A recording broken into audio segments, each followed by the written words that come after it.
Introduction. Hey Ria, what are you doing? I am doing sentences. Okay. Do you know in mathematics the sentences are also known as statements? No, but how we can call them statements? Would you like to learn more of it? Yes, Father. In this lesson, you will learn the reasoning in mathematics. Objectives. At the end of this lesson, you will be able to differentiate between inductive and deductive reasoning, state the statement, form new statements from the old, work with implications, validate statements. Statements. Reasoning is the process of arriving at conclusions from evidence. There are two kinds of reasoning in mathematics. 1. Inductive. 2. Deductive. Inductive reasoning is reasoning from particular facts to general principles. Example: she has red hair, therefore, she has a temper. Deductive reasoning is the reasoning in which the truth of the input propositions logically guarantees the truth of the output proposition, provided that no mistake has been made in the reasoning. Example: a reasoned who infer from the belief. 1. If the room is dark, then either the light switch is turned off or the bulb has burned out. 2. The room is dark. 3. The light switch is not turned off. To the conclusion, the bulb has burned out. Statements. Consider the following two sentences. India has the first Sikh Prime Minister, Dr. Manmohan Singh. The weight of a baby is less than the mother's weight. We can immediately say that the above sentences are correct and there is no confusion regarding them. Consider the sentence, 3 plus 7 makes 11. This sentence is false. Consider one more sentence. Men are more intelligent than women. Some people think that it is true, while some think that it is false. Now we define a mathematical statement. A sentence is called a mathematical statement if it is either true or false, but not both. The statements are often denoted by small letters of the alphabet, P, Q, R, etc. Thus, the statement "Sun is very hot" is denoted as P, sun is very hot. Some important points. The sentences with grammatical situations and the ordered statement are not considered as statements. The sentences in which variable time is used, like yesterday, today, tomorrow, are not considered as statements. Example: state whether the following sentences are statements or not. Give reasons for your answer. 10 is less than 5. Venus is a planet. Mathematics is a difficult subject. Solution: the sentence is false as 10 is greater than 5. Hence, the sentence is a statement. The sentence "Venus is a planet" is a correct sentence as it has been scientifically established. Hence, the sentence is a statement. The sentence is a subjective one as the opinion may vary from person to person. Hence, the statement is not always true or always false. Hence, the sentence is not a statement. New statements from old. Negation of a statement. Let P be any statement. Then the statement expressing denial of P is called negation of P. Negation of P is formed by writing "it is false" before P. Negation is formed by inserting the word "not P." Negation of statement P is denoted as "not P." For example, let P be the statement "Ram is intelligent." Then "not P" is the statement "Ram is not intelligent," or "it is false that Ram is intelligent." Compound statements. A compound statement is a statement which is made up of two or more statements. Each of these statements is called a component statement. By the use of connective words like and, or, we can combine two statements to form a compound statement. For example, P is a statement that there is something wrong with the marking or with the totaling. The above statement tells us that there is something wrong in the marking by the examiner, or there is something wrong in the totaling. The given statement can be split up into the following two statements, connected by the word or. Q is a statement that there is something wrong with the marking. R is a statement that there is something wrong with the totaling. Consider the following two statements. P is a statement that 8 is an even number. Q is a statement that 8 is a natural number. These two statements can be combined with the connective and to get a new compound statement. R is a statement that 8 is an even number and a natural number. Example: find the component statements of the following compound statements. The number 3 is prime or it is odd. Chandigarh is the capital of Haryana and Punjab. Solution: given the number 3 is prime or it is odd, its component statements are: P is a statement that the number 3 is prime. Q is a statement that number 3 is odd. P and Q are connected by or. Chandigarh is the capital of Haryana and Punjab. Its component statements are: P is a statement that Chandigarh is the capital of Haryana. Q is a statement that Chandigarh is the capital of Punjab. P and Q are connected by and. Special words, phrases. The word and. 1.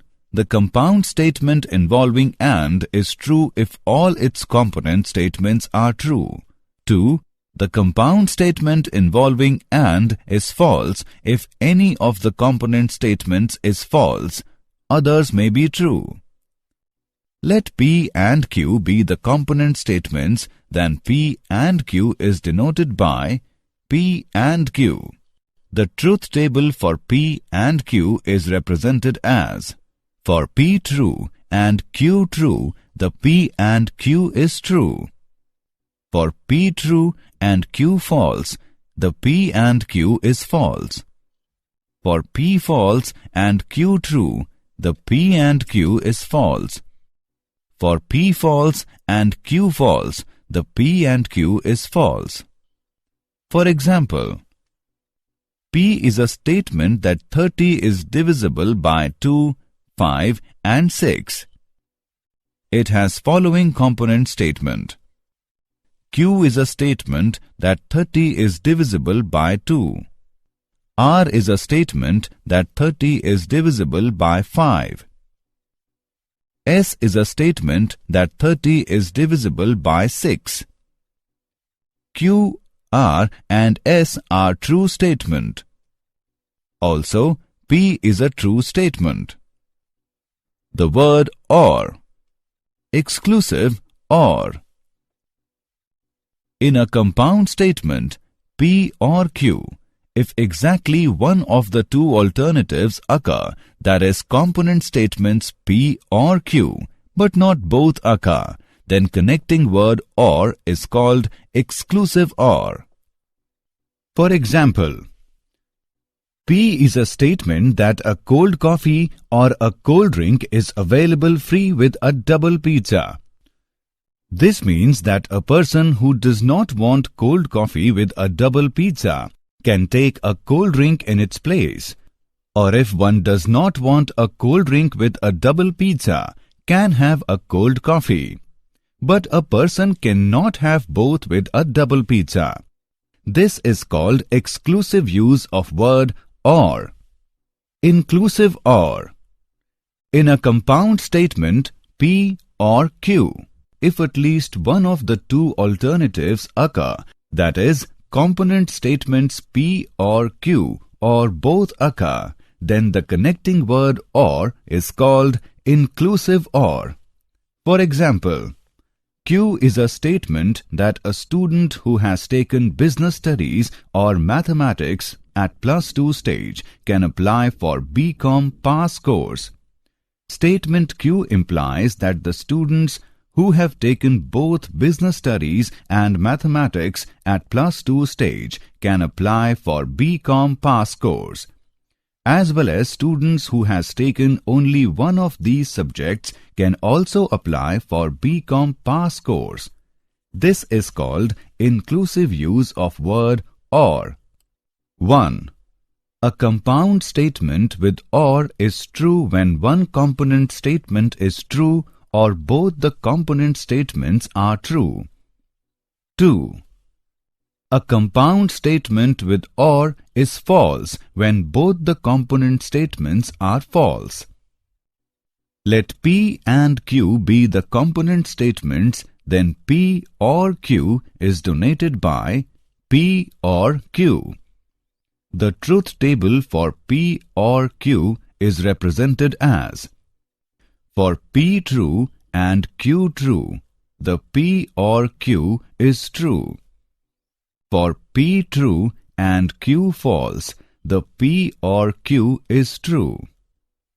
For P false and Q true, the P or Q is true. For P false and Q false, the P or Q is false. Quantifiers. There are two quantifiers. 1. There exists. 2. For all. For example, P is a statement that there exists a circle whose radius is 1 unit. This means that there is at least one circle whose radius is 1 unit. Example: write the component statement of the following compound statement. 3 divides 6 and 5 plus 8 is equal to 13. 4 divides 28 and 7 plus 4 is equal to 11. Solution: 1. The given compound statement is 3 divides 6 and 5 plus 8 is equal to 13. The component statements are: P. 3 divides 6. Q. 5 plus 8 is equal to 13. P is true and Q is true. Hence, P and Q is true. 2. The given compound statement is 4 divides 28 and 7 plus 4 is equal to 11. The component statements are: P. 4 divides 28. Q. 7 plus 4 is equal to 11. P is true and Q is true. Hence, P and Q is true.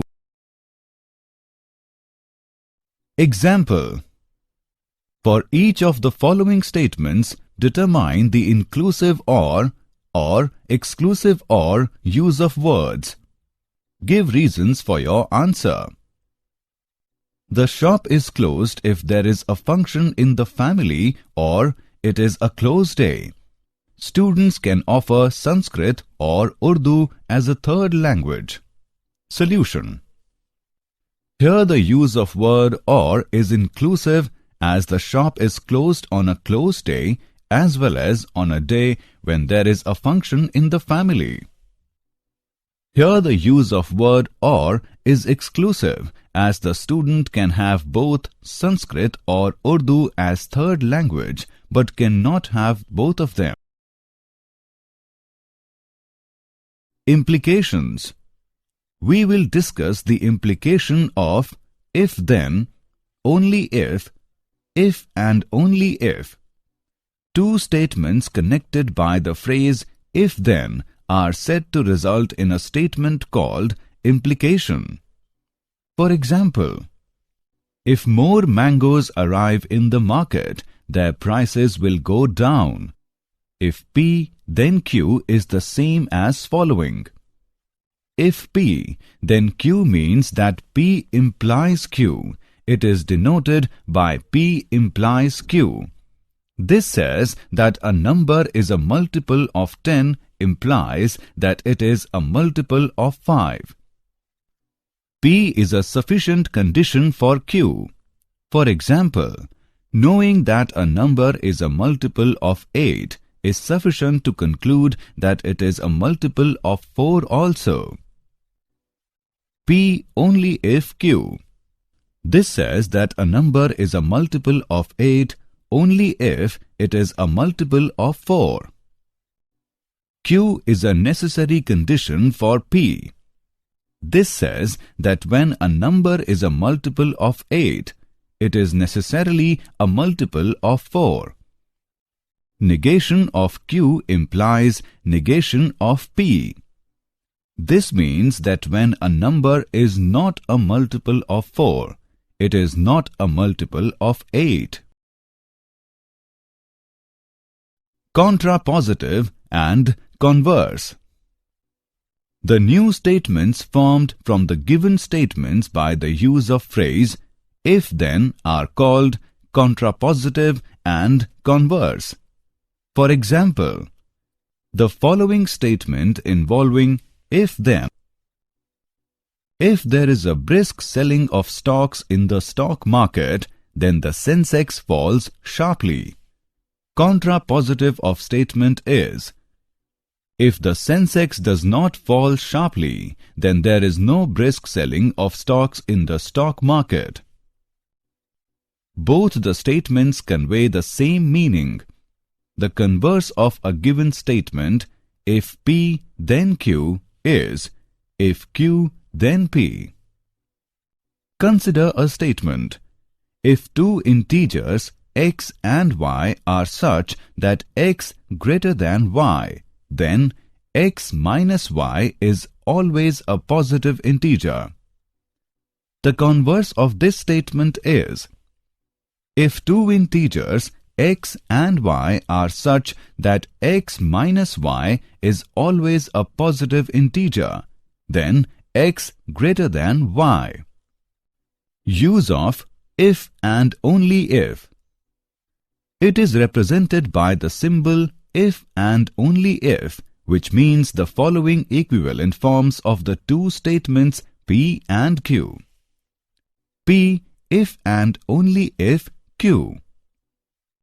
Q if and only if P. P is necessary and sufficient condition for Q and vice versa. P if and only if Q. Example. Write the contrapositive statement of the given statement. If a quadrilateral is regular, then it is a square. Solution. Given. If a quadrilateral is regular, it is a square. Contrapositive statement. If a quadrilateral is a square, then it is a regular quadrilateral. Example. Write the converse statement of the given statement. If a number is divisible by 24, it is divisible by 12. Solution. Given. If a number is divisible by 24, it is divisible by 12. Converse statement. If a number is divisible by 12, then it is divisible by 24. Example. Combine the given statements using if and only if. P is a statement that if a pair of opposite sides of the quadrilateral are parallel and equal, then it is a parallelogram. Q is a statement that if a quadrilateral is a parallelogram, then its one pair of opposite sides is parallel and equal. Solution. Given. P is a statement that if a pair of opposite sides of a quadrilateral are parallel and equal, then it is a parallelogram. Q is a statement that if a quadrilateral is a parallelogram, then its one pair of opposite sides is parallel and equal. Let us combine these statements using if and only if. We get a quadrilateral is a parallelogram if and only if its one pair of opposite sides is parallel and equal. Validating statements. Rule 1. Statements with AND. If P and Q are two statements, then in order to show that the statements P and Q is true, the following steps are needed. Case 1. Show that the statement P is true, and Case 2. Show that the statement Q is true. Rule 2. Statements with OR. If P and Q are mathematical statements, then in order to prove that the statement P or Q is true, we consider the following. Case 1. By assuming that P is false, show that Q must be true. Case 2. By assuming that Q is false, show that P must be true. Rule 3. Statements with if-then. In order to prove the statements if P, then Q, show that any one of the following is true. Case 1. By assuming that P is true, then prove that Q must be true. Case 2. By assuming that Q is false, prove that P is false. Rule 4. Statements with if and only if. In order to prove the statement P if and only if Q, we need to show Case 1. If P is true, then Q is true. Case 2. If Q is true, then P is true. By contradiction. In this, we check statement P is true or not. We assume that P is not true, that is, negation of P is true. Then, we reach at some result which contradicts our assumption. Therefore, we can say that P is true. Did you know? Aristotle made a huge contribution in deductive reasoning. A German mathematician, G.W. Leibniz, has developed the concept of using symbols in deductive reasoning. Summary. Let us summarize what we have learned. Inductive and deductive are two kinds of reasoning in mathematics. Let P be any statement, then the statement expressing denial of P is called negation of P. By the use of connective words like and, or, we can combine two statements to form a compound statement. Let P and Q be the statements if exactly one of the two alternatives occur, that is, component statements P or Q, but not both occur, then connecting word or is called exclusive or. Let P and Q be the statements if at least one of the two alternatives occur, that is, component statements P or Q or both occur, then the connecting word or is called inclusive or. There exists, for all, are the two quantifiers. Two statements connected by the phrase if-then are said to result in a statement called implication. Only if and only if comes under implications. The new statements formed from the given statements by the use of phrase if-then are called contrapositive and converse.